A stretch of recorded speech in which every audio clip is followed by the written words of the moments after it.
जंगल का राज सूरज अफक पर झुक रहा था जब जियान, एक 53 साला तजस्सुस से भरपूर लड़का, विरडीन जंगल के किनारे खड़ा था। एक ऐसा जंगल जिसके बारे में परों में उन्हीं कहानियों में कहा जाता था कि जो भी अंदर गया वो कभी वापस नहीं आया। लेकिन जियान मुख्तलिफ था। बचपन से ही वहां दूर दुराज जगहों को दरियाफ्त करने के ख्वाब देखता आया था।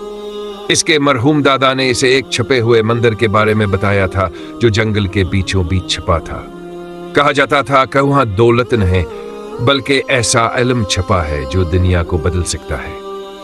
अपना बीग, कंपास और दादा का दिया हुआ नक्शा लेकर जियान ने जंगल में कदम रख दिया। सब्ज भूल भलियों में जंगल ने इसे फौरन निगल लिया।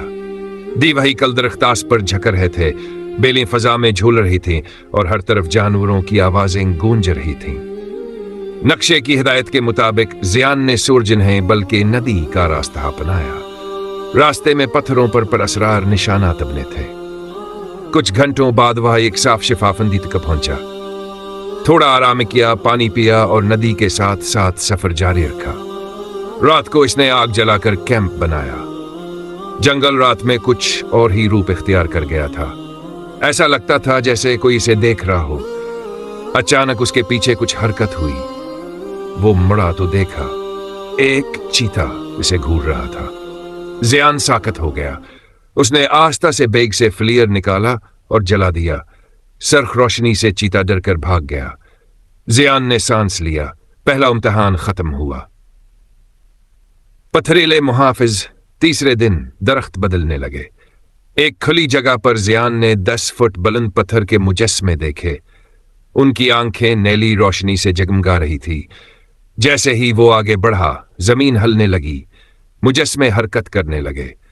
एक गहरी आवाज आई, सिर्फ सच दिल में रखने वाला ही गुजर सकता है। बताओ तुम यहां क्यों आए हो?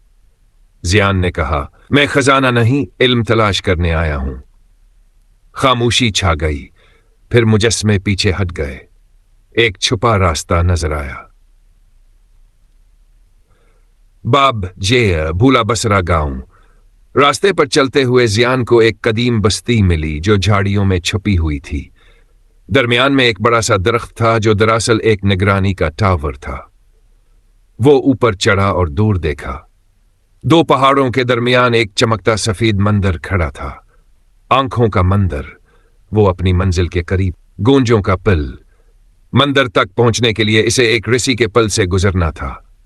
नीचे गहरी खाई थी। पुल पर कदम रखते ही हवा में सरगोशियां गूंजने लगी। वापस चले जाओ, तुम नाकाम हो जाओगे। तुम काबिल नहीं हो। जियान ने आंखें बंद की और कहा, यह सिर्फ खौफ है, मैं रुकने नहीं आया। आखिरकार वो दूसरी तरफ पहुंच गया।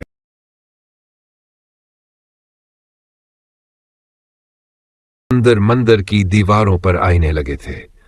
बीच में एक कदीम किताब रखी थी। एक आवाज गूंजी, सबसे बड़ी ताकत क्या है?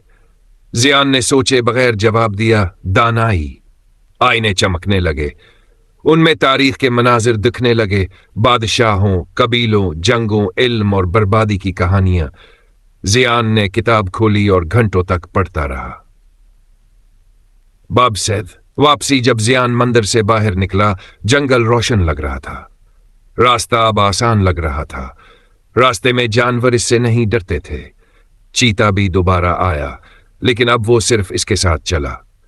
जब वो वापस गांव पहुंचा, सब हैरान रह गए। लोगों को लगा वो सोना लाएगा, लेकिन इसने सिर्फ किताब निकाली। ये है असल खजाना। जियान ने कहा, जंगल के पास सच है, हमें सिर्फ सुनने की हिम्मत चाहिए। उसने बच्चों को सिखाना शुरू किया, इल्म बांटना शुरू किया और जंगल की कहानियां सुनाना शुरू की।